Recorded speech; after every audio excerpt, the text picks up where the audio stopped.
Want to land your dream job in 2025? Here's a step-by-step guide to writing the perfect resume. Step 1. Start with a clean layout. Keep it simple and professional. Use a modern font like Arial or Calibri and stick to one page. Avoid fancy designs unless you're in a creative field. Step 2. Craft a powerful summary. Write a 2 to 3 sentence summary at the top. Highlight your top skills, experience, and career goals. Make it tailored to the job you're applying for. Step 3. Showcase relevant experience. List your work experience in reverse chronological order. Focus on accomplishments, not just responsibilities. Use bullet points and action words like led, achieved, or improved. Step 4. Highlight skills and education.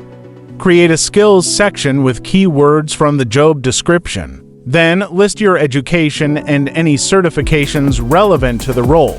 Step 5. Proofread and customize. Proofread to eliminate typos, then customize your resume for each application.